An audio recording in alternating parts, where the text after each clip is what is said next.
Okay folks, quick update and catastrophic failure here on my hydrosplus turbo.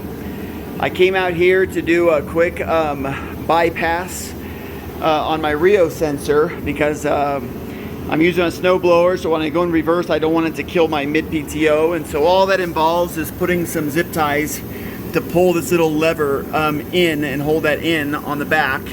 It'll be pretty obvious. You'll notice it when you press the reverse pedal that the metal piece goes back, and that allows the spring-loaded switch to pop out, and that kills your mid-PTO. So you just put some zip ties, hold that in, and then you can press reverse all day long, and it won't kill your snowblower. And then I had an issue a while back with my hydrosplus turbo where the weld from the bracket that goes to the exhaust pipe that comes from the factory, the weld broke. And so this was rattling a little bit, and you know, I was like, whatever, it can rattle a little bit. Well, then today I noticed that my whole, and this would have just happened yesterday, the whole turbo is loose.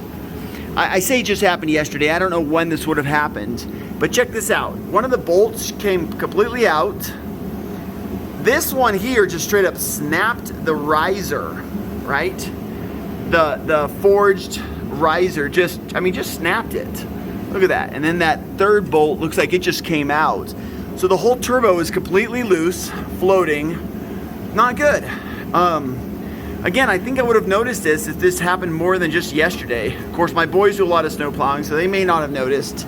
So I'm not sure yet what to do, except for I'm definitely going to need this part down here pretty urgently. And I will send an email to Kevin at hydrosplus and talk to him about that and see what we can do, because that's pretty wow. I can't believe that happened.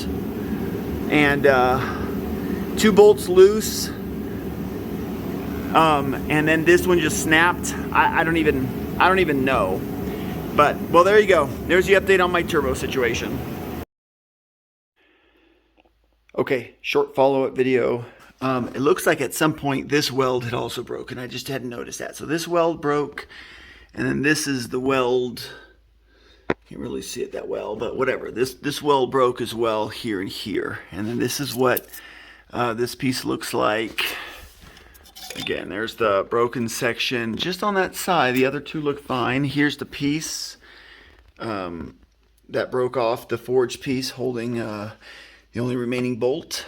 Looking at this, you can see there's this weld here, right where the weld just broke, and then the weld back here also snapped. This would be the one, of course, that goes to here. So that kind of looks like it broke, and then that broke, and then presumably when those two broke, the rattling was just enough to fracture this and work those bolts out. I'm not really sure.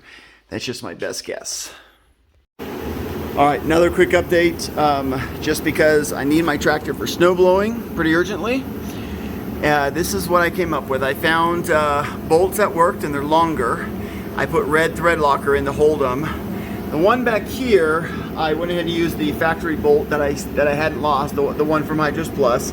Put red thread locker on it, and then here in the front, all I did was I added a couple of washers to another bolt that are, let's see if I can get some light on there. There we go.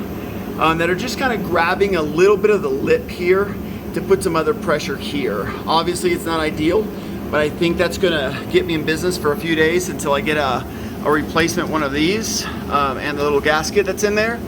Other than that, because I have the bypass and I had never used it, I'm going to go ahead and install the bypass, but I'm going to use some rubber isolators to maybe help not break the weld or the metal on this. I'm thinking maybe just the vibrations were too much for it. So anyways, that's what I'm working on now. One other thing I'm noticing here is as I clamp all this together, if you come over here, you see the holes don't line up exactly right. Now I can bend this thing to make it work, but I'm wondering if that's part of the reason why it broke here and even there. Is just because it doesn't line up perfect.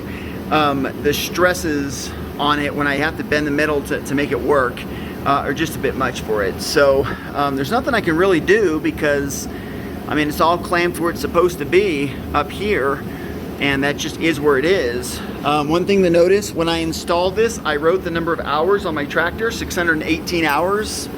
And if I turn it on, I am now at 681 hours.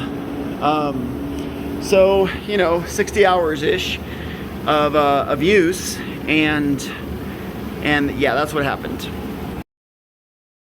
All right, quick update. I used a screwdriver to lightly bend this out a little bit to line it up with the holes, and then I just put a single bolt for now in, and I used a rubber washer between this exhaust manifold and this metal bracket, and then one on top with another metal washer, and then this. And that's just to kind of help maybe isolate.